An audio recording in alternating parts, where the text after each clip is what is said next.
तुळशीला कोणी दिला होता शाप, म्हणूनच गणपतीच्या पूजेत तुळशीचा वापर केला जात नाही. चला तर आपण ह्या व्हिडिओमध्ये आपण बघणार आहोत की गणेशाच्या पूजेदरम्यान तुळशीचा वापर का केला जात नाही. हिंदू धर्मात तुळशीला पवित्र आणि दिव्य मानले जाते. या संदर्भात एक विशेष गोष्ट अशी आहे की गणपतीच्या पूजेदरम्यान तुळशीचा वापर कधीही केला जात नाही. 2 नोव्हेंबर रोजी तुळशी विवाह साजरा केला जाईल. धार्मिक श्रद्धेनुसार या दिवशी भगवान विष्णू त्यांच्या 4 महिन्यांच्या योगिक निद्रेमधून जागे होतात. या 4 महिन्यांना चातुर्मास असे म्हणतात. हिंदू धर्मात शुभ कार्य भगवान विष्णू जागे झाल्यानंतरच सुरू करतात असे मानले जाते. या दिवशी तुळशी विवाह साजरा केला जातो.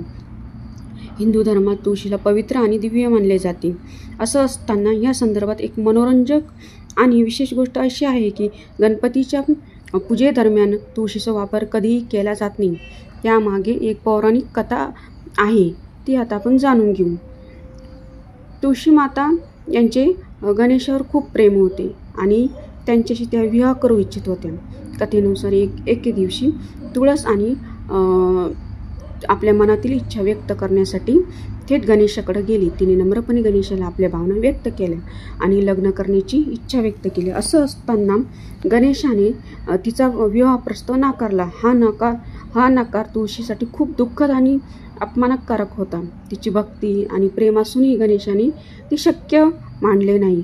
परिणामी तुळस संतापली आणि तिने गणेशाला शाप दिला की त्यांची 2 लग्न होतील. या शापामुळे गणेशाने रिद्धी आणि सिद्धी ह्या 2 दिव्य बहिणींशी लग्न केले.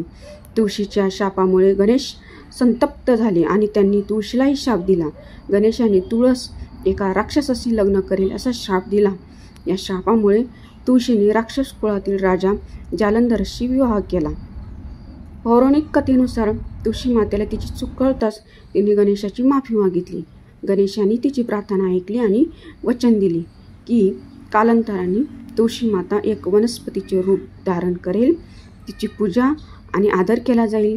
या वनस्पतीला तुळशी असे नाव देण्यात आले आणि ती धार्मिक विधी आणि आध्यात्मिक शुद्धीकरणासाठी प्रतीक मानली जाऊ लागली.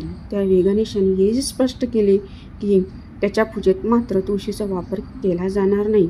म्हणूनच आजही गणपतीच्या पूजेत तुळशी अर्पण करण्याची पद्धत नाही. पौराणिक कथेनुसार त्याच्यामुळे गणेशाच्या पूजेदरम्यान तुळशीचा वापर कधीही केला जात नाही. तर माझा हा व्हिडिओ कसा वाटला कमेंट नक्की करा.